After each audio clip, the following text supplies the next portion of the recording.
Petit à petit, avec Jean-Jacques Monnier, c'est toute l'histoire de la Bretagne que nous allons parcourir ensemble, semaine après semaine.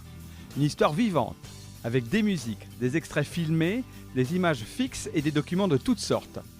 Nous espérons vous retrouver à chaque fois pour parcourir un nouvel épisode de l'histoire de la Bretagne, une saga passionnante. Nous commençons par les temps les plus lointains, il y a plus de 700 000 ans.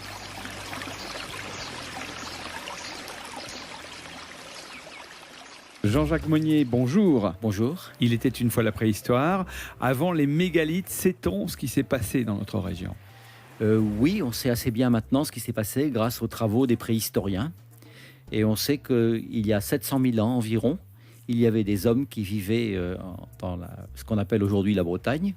Et que ces hommes donc pouvaient habiter dans la vallée de la Vilaine ou alors en pied de falaise de long des côtes. Il reste des traces de ces hommes ? Il reste des traces, oui, des pierres taillées par ces hommes, des outils un petit peu frustes, puis aussi des débris alimentaires et aussi des débris de chasse, c'est-à-dire des os ou des ramures d'animaux. Quelle était la physionomie de la Bretagne à cette époque-là, donc il y a 700 000 ans ? Disons que c'était une Bretagne nettement plus froide qu'aujourd'hui, avec un gibier tout à fait différent, de grands mammifères, des mammouths et même à certaines époques des fauves. Et cette Bretagne, donc, peu à peu, s'est encore refroidie. Donc un climat qui devient progressivement rude. Oui, on est passé finalement de la steppe à la forêt de bouleau, la forêt nordique. Ce qui veut dire en gros combien de degrés Disons 4 ou 5 degrés de moins qu'aujourd'hui. Donc avec un été très peu marqué, puis un hiver franchement dur. Avec des hommes qui chassaient donc du mammouth à cette époque-là. Oui, qui chassent du mammouth, qui chassent tout ce qu'ils peuvent trouver, et puis qui s'abritent dans les grottes où ils font du feu pour se réchauffer.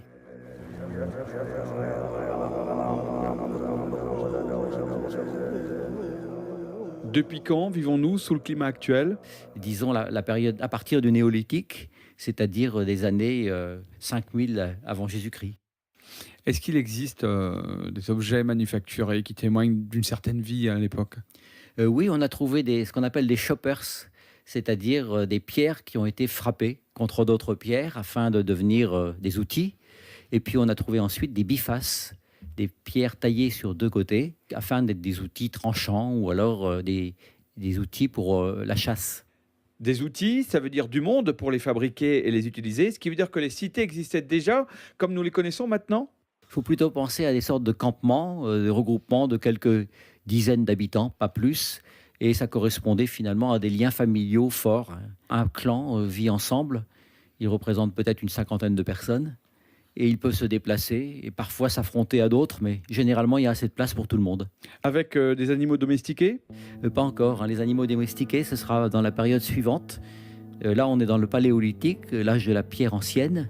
Et on va passer vers moins 10 000 dans le mésolithique, l'âge de la pierre moyenne, qui dure à peu près jusqu'à moins 5 000. Paléolithique, mésolithique, et il y a encore néolithique qui veut dire ? Le néolithique, donc, c'est l'âge de la nouvelle pierre, c'est-à-dire de la pierre très bien taillée avec maîtrise, et qui va fournir des objets courants extrêmement bien ouvragés, par exemple des haches.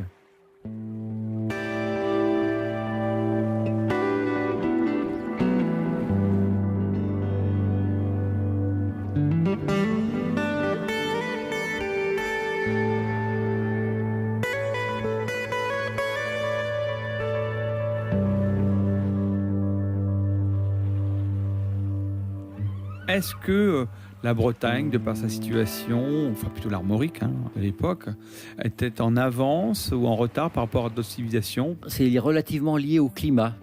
C'est-à-dire que dans les régions plus chaudes, qui auront un climat plus favorable à l'époque, verront le développement de la civilisation plus tôt. Et on pense donc que l'agriculture est venue par la Mésopotamie, donc par le Moyen-Orient. Et la vie serait même humaine, serait sans doute apparue en Afrique.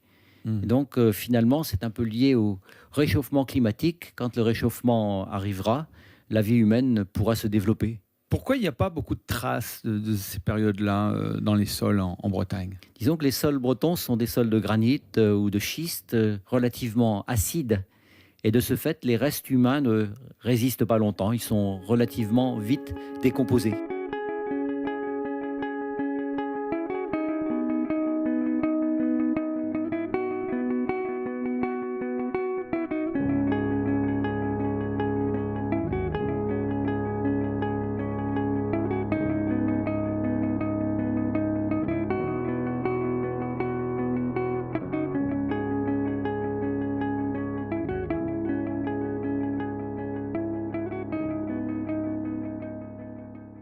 Donc au Mésolithique, l'âge de la pierre moyenne, l'homme commence à ensevelir ses morts. Ce sont les premières sépultures qu'on trouve d'ailleurs sur les côtes. On trouve aussi des petits objets qui sont des microlithes, des pierres taillées mais très petites, bien taillées, qui servaient à la vie quotidienne, à manger, à couper, etc. Et donc l'homme commence à domestiquer des animaux, hein, les chevaux, les chiens, et puis ensuite les bovins. Et on arrive très vite ensuite au néolithique, l'âge de la nouvelle pierre, hein, c'est-à-dire de la pierre taillée et bien taillée. Quelle époque? On arrive à cette époque où en Égypte, par exemple, ce sont les pyramides. Et nous, on va avoir également une civilisation extrêmement brillante, quoique on la connaisse un peu moins. C'est la civilisation mégalithique, c'est-à-dire des très grandes pierres. Exemple? Le monument le plus spectaculaire s'appelle le cairn de Barnénès, en Plouésor, près de Morlaix. Une immense construction de pierres sèches. Et à l'intérieur de ce cairn, on a 11 dolmens, c'est-à-dire 11 sépultures collectives alignées. Pas de précédent en Europe, quoi. Non, il n'y a pas de précédent. Et c'est un monument qui date de 4500 avant Jésus-Christ, à peu près, et qui fait 80 mètres de long, 12 mètres de large et 6 à 8 mètres de hauteur. Mais il y avait une démographie suffisante pour bâtir un tel monument? Plusieurs villages étaient capables de se mobiliser. Et d'autre part, ils n'avaient pas le même sens de la durée que nous. Le chantier a pu durer plusieurs siècles.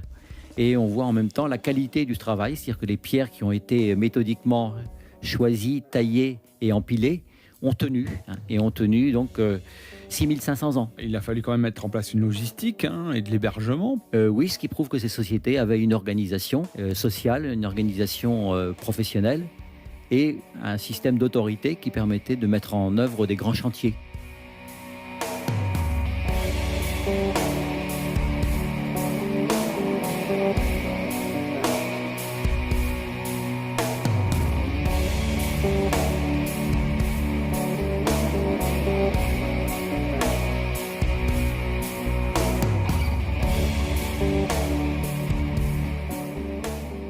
Est-ce qu'au cairn de Barnénès, on aperçoit des inscriptions comme à Gavrinis par exemple? Non, il y a quelques pierres qui semblent avoir été sculptées.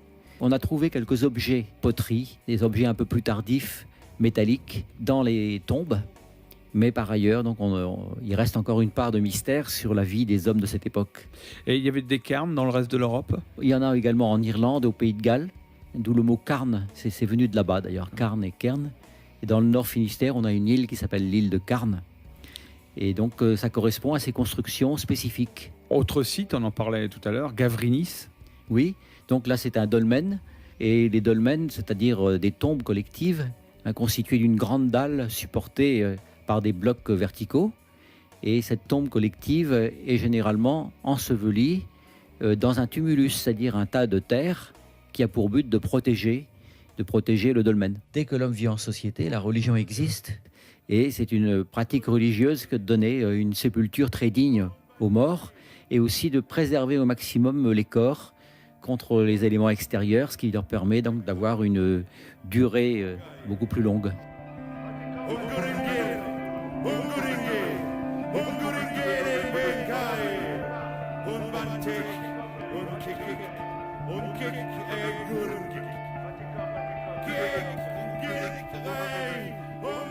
Alors pour ce qui est du patrimoine, le littoral semble bien loti, mais quid de l'intérieur du pays?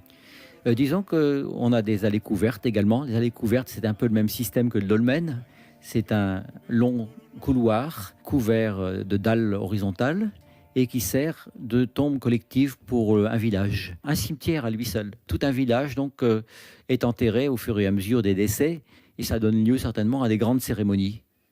Alors, il est d'usage de croire que ce sont les Celtes qui érigèrent ces monuments. C'est une erreur, ils n'ont rien à voir, ils sont arrivés plus tard. En fait. Les Celtes arriveront beaucoup plus tard. Peut-être qu'ils réutiliseront quelquefois ces monuments, mais en général, donc c'est une civilisation complètement différente. Il existe des variantes, justement, à ces monuments? Oui, l'allée couverte, par exemple, a connu plusieurs plans. Il y a des allées couvertes qui ont la forme d'un coude, d'une équerre. Il y a aussi des allées couvertes à entrée latérale. Et on connaît la durée de vie de l'armoricain moyen de l'époque? Donc une moyenne est toujours trompeuse. On peut penser que l'espérance de vie devait être d'une quinzaine d'années, mais ce qui n'empêchait pas une partie d'entre eux de vivre 50 ou 70 ans, presque comme les siècles proches d'aujourd'hui. Si Si vous avez manqué une partie de cette belle histoire, vous pouvez la retrouver dans le coffret de 2 DVD intitulé « Connaissance de la Bretagne » aux éditions Skolvreis.